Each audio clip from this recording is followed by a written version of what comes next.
안녕하세요. 마마동심리연구소에서 그림 읽어드리는 미술치료사 김상경입니다. 오늘 함께 보실 그림은 14살 남자친구가 그렸던 그림인데요. 이 친구는요, 흔히 말하는 비행이라고 하는 행동을 하고 있는 그런 친구예요. 결코 잘 그리는 그림이 아닌데 자기는 그림을 잘 그린다고 이야기했던 그런 친구의 그림입니다. 같이 한번 보겠습니다. 여러분들 저 그림에 사람 보이시죠? 실제 이 친구 옷을 안 입고 있는 누드화 같은 그런 느낌의 사람을 표현을 했어요. 지극히 성적인 뉘앙스가 풍기는 그런 다리 위의 사람이에요. 사람 그림에서 신체의 일부가 드러나게 그림을 그린다는 건 조금 생각을 해봐야 되는 부분이 있어서 오늘 그 부분을 한번 같이 이야기해 보려고 하는데, 어떤 내용을 이 친구는 표현을 하고 싶었을까요? 이 친구는 성적인 감정을 끄집어 냈습니다. 그러면 이 친구가 표현하고 싶은 게 또 그런 부분일까? 그것만은 아니라는 생각이 들어서 오늘 제가 힘들게 고민하다가 선정을 했던 것이 사람 그림에 대한 이해를 조금 설명을 해볼까 합니다. 사람은 우선 사람의 신체 형태가 사람인지 문어인지 손가락 장갑 위에 얼굴 하나 올려놓은 건지 헷갈릴 정도로 사람을 지극히 단순화해서 그렸어요. 그래서 사람에 대한 이해력, 자기 이해, 타인 이해 포함해서예요. 사람에 대한 이해력이 좀 떨어지는데 인지적으로도 14살이라고 하기에는 조금 아쉽네 하는 수준의 사람 그림이 나타났고요. 그리고 이제 여자 그림에서는요, 누드화 같은 느낌이에요. 네, 저렇게 가슴이 표현되어 있어서 누드화 같은 느낌의 여자 그림을 표현이 했어요.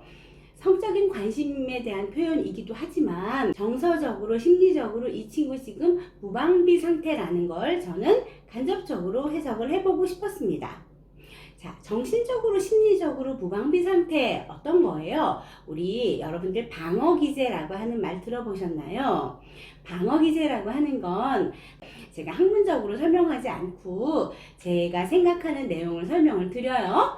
자, 방어기제는 일상에서 생활을 하면서 나의 불리한 점, 나의 어려운 점, 나의 힘겨움, 이런 것들을 커버하기 위해서 쓰는 나의 마음 상태예요.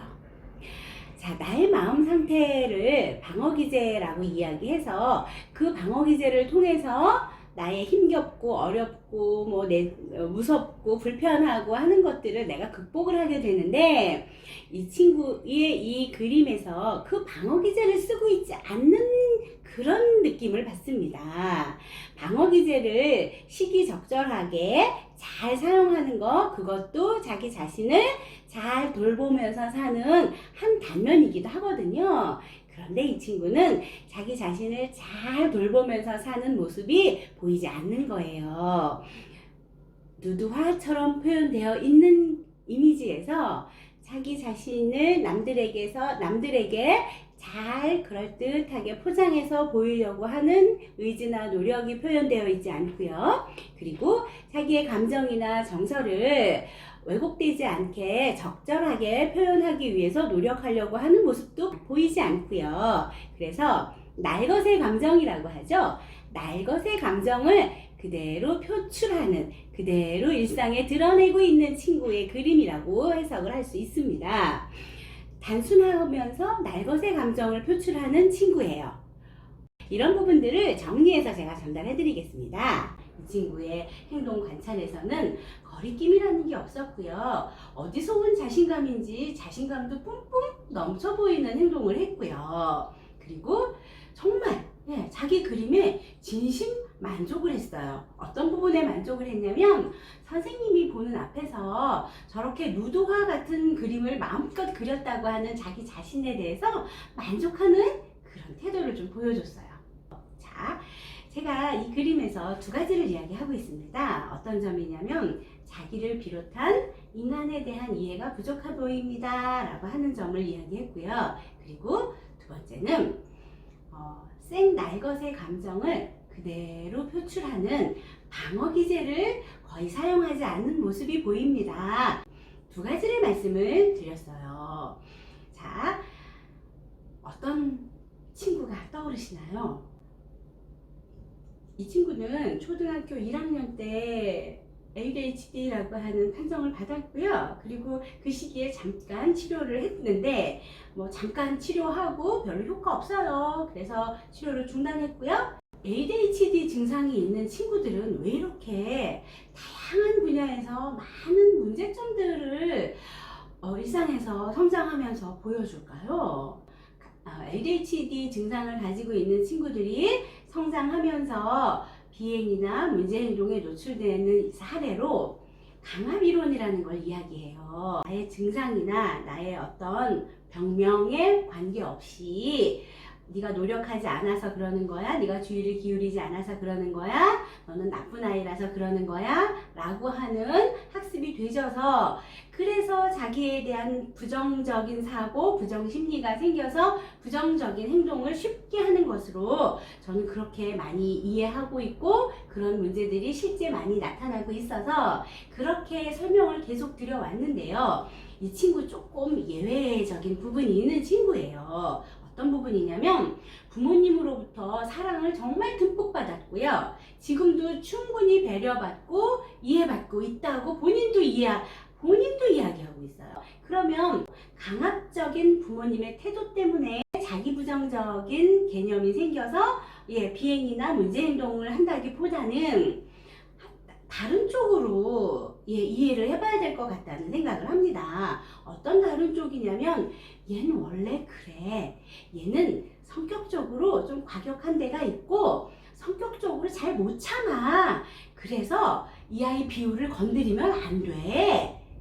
그렇게 성장한 아이의 행동이에요. 자, 강압적인 부모님의 태도와 이해해주고 그 성격에 맞춰준 부모님의 태도가 결과는 같네요. 어떻게 생각하세요? 결과가 같아요. 어떤 결과요? 비행 청소년으로 향해서 가고 있는 이 결과가 같습니다. 어렵네요. 그럼 ADHD의 증상을 가지고 있는 아이는 그럼 어떻게 해야 되나요? 하는 부분들이 이제 현실적으로 많은 부모님들이 고민하실 것 같아요.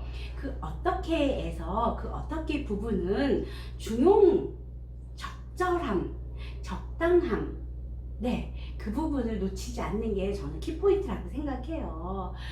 온전히 뭐든지 다 수용하는 것도 문제가 있고요. 그리고 강압적으로 대하는 것도 문제가 있습니다. 저는 오늘 너무 ADHD의 증상을 가지고 있는 친구가 너무 수용적이기만 해서 자기가 학습해야 될 거, 자기가 이해해야 될 거, 이런 거 미처 학습이 안 된 그런 사례의 그림을 여러분들하고 함께 봤는데요.